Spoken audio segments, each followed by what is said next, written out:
What's up? What's good? What's poppin'? What's crackin'? What's percolating? What is really good in the hood? It is your man Theo Butler coming at you for the WGTB Sports Week 4 post-game wrap-up. Wow, we had some great games last night. We really did. Some intense games. But before we get started, a few things I want to get out of the way. First and foremost, special shout out to all the fans, family members, friends, loved ones that showed up last night. We appreciate you guys showing up, showing out, and showing support for us out there playing and everything like that. It's really a joy to turn around and see you guys out there. It really is. And you have no idea how much it means from us, the players, to see our community supporting us out there and everything like that. And it's Breast Cancer Awareness Month. I saw several teams showing out in pink. Of course, we got the Pink Savages. They represent breast cancer awareness throughout the entire season. Ameripride showed up with their pink colors and everything. My Wolfpack crew showed up with their pink and everything like that, and a few other teams had it on. So definitely, we recognize what you ladies are going through. We're going to do as much as we possibly can to show our support and love and recognize that. Also, serious moment. Being who I am, I'm not perfect, and I try my best to be the best man that I possibly can. My apologies last night because I went off on some officials about a call. Derek Forson brought it to my attention what the call actually was and how it should have been called. I didn't like it. I can admit that. I didn't like it.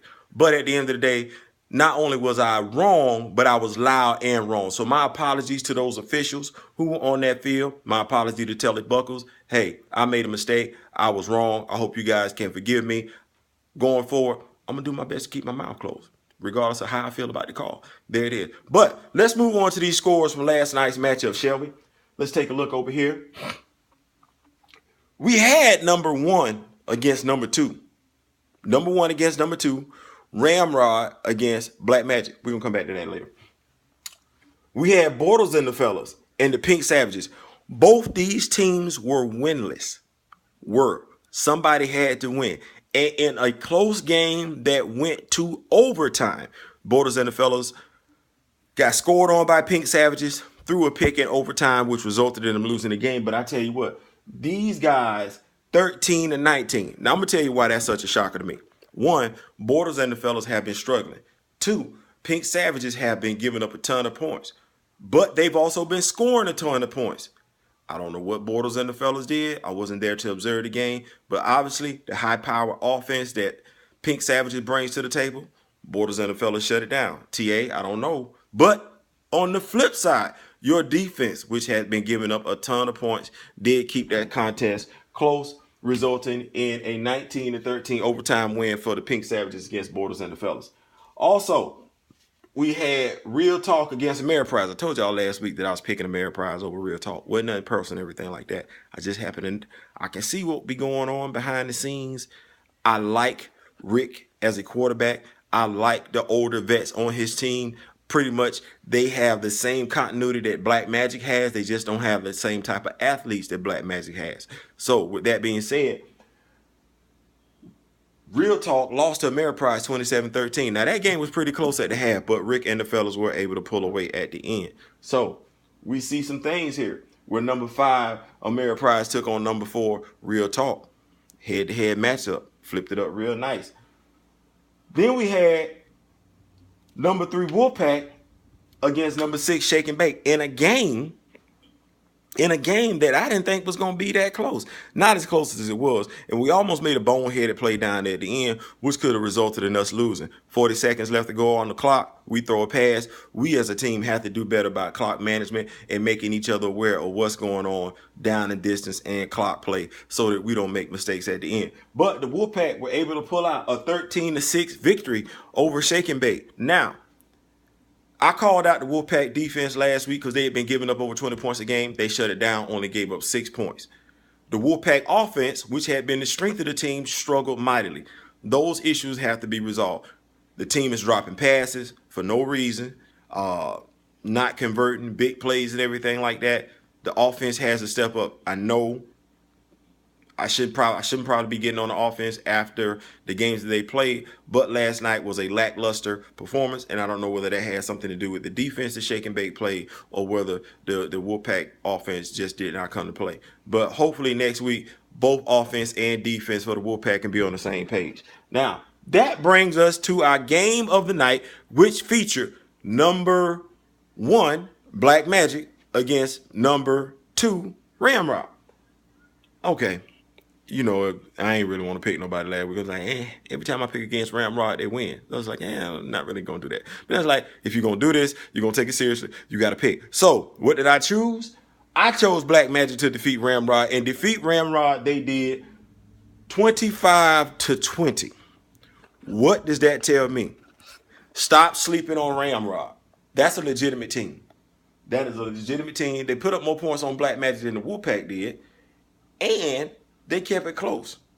Stop sleeping on Ramrod. Ramrod is legitimate.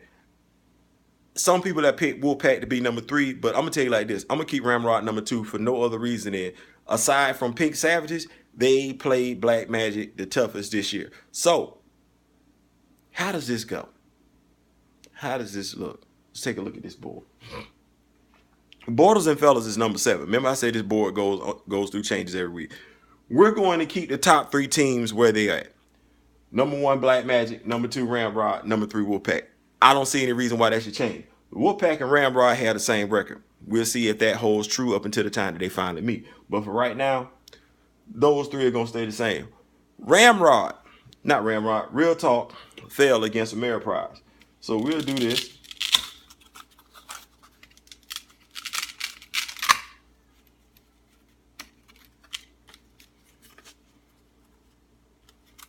We'll do that. Shake and Bake lost 2. No reason to move them in the poll, but what we will do is this. We will flip-flop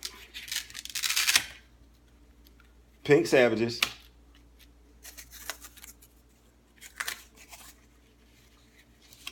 with Bortles and the Fellas. So take a look at our board. Black Magic is still on top. Ramrod is still holding it down, number 2. Wolfpack still number 3. Ameriprise moves up to number 4 after beating number 5 Real Talk. I'm going to say at number 4 Real Talk. Real Talk moves down a spot.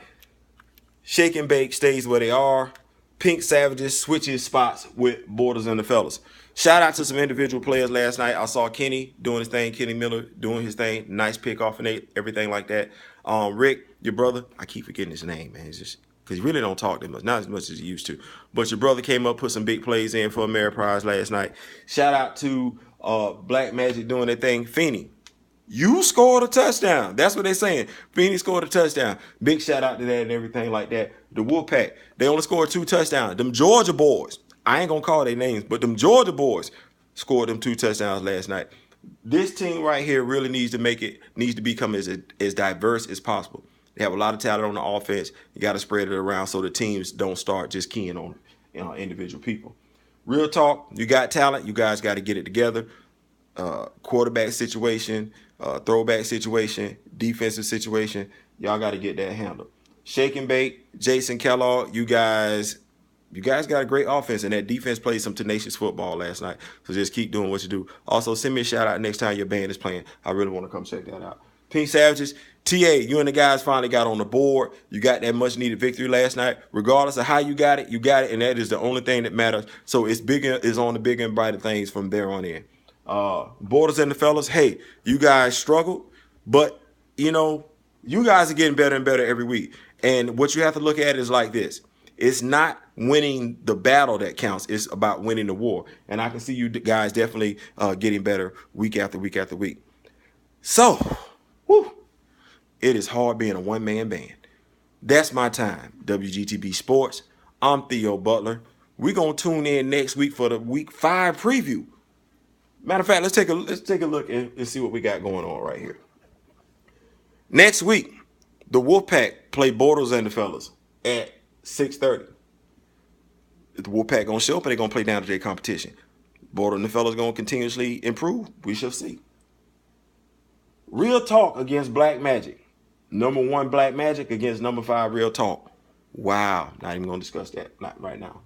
And then we have, let's see, Ameriprise against Ramrod. It's going to be a pretty good game.